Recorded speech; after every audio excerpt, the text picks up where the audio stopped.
muzokarada, ayniqsa oldi sotdi, narx bilan bog'liq bo'lgan muzokaralarda bir narsaga e'tibor qilsa, u maqsadga muvofiqdir. U ham bo'lsa, odam uchun bir narsaga ega bo'lishga nisbatan bir narsani yo'qotish ko'proq ta'sir kuchiga ega ekan. Potensial foydaga nisbatan potensial zarar odam uchun ko'proq ahamiyatga ega bo'lib, ko'proq ta'sir qilar ekan. Masalan, siz boshqa tomonga taklif qilyapsiz. Sotmoqchisiz. Bir mahsulotni yoki bir xizmatni. Masalan, bir uskunani, bir asbobni. Siz aytishingiz mumkin. Aka, opa, mana marhamat oling. U tomon aytish mumkinki, yo bir arzonroqni olsam menga to'g'ri keladi, bu narx unchalik to'g'ri kelmaydi deyishi mumkin, albatta.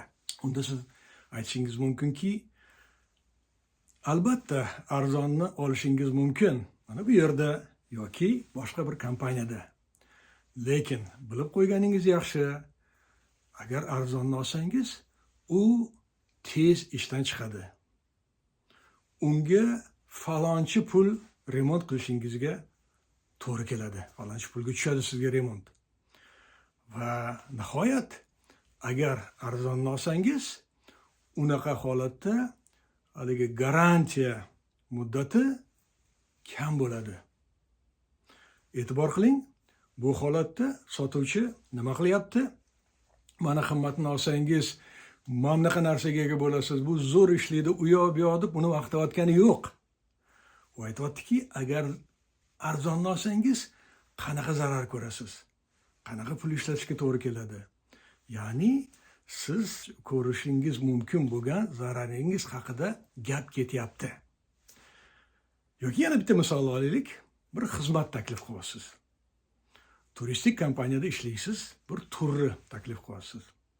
Narigi odam sal ikkilanib turibdi, balkim keyinroq borarman, bir arzonroq balkim bo'lar o'sha paytda desa, nima deyish mumkin? Hozir shuni olsangiz, mana bunaqa bo'ladi, mana bunaqa bo'ladi, maqtab, mana bunaqa foyda qilasiz deyishdan ko'ra, ko'rsatish kerakki, opa, aka, albatta siz keyinroq olishingiz mumkin bu turni. Keyinroq borishingiz mumkin u joyga. Lekin bilib qo'yganingiz yaxshi, bu paytgacha narx-navolar o'zgaradi, qimmatlashadi. Ikkinchidan, u paytda to'g'ridan to'g'ri reys bo'lmaydi. Boshqa shahar orqali uchishga to'g'ri keladi.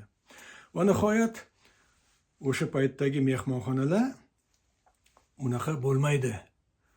Mundoro sal unchalik sifati yaxshiroq bo'lmagan mehmonxonada turishga to'g'ri keladi. Bu yerda ham nima haqida gap ketyapti? Agar olmasangiz, nimani yo'qotasiz? Bu haqida gap ketyapti. Bu narsaga birinchi bo'lib ikkita mashhur psixolog ahamiyat qilishgan, Daniel Kahneman va Amos Tversky. Ular bir qonun kiritishgan. O'zini shu tadqiqotlari orqali o'rganib chiqib, bu qonunning nomi yo'qotishdan qo'rqish yoki yo'qotishdan qochish.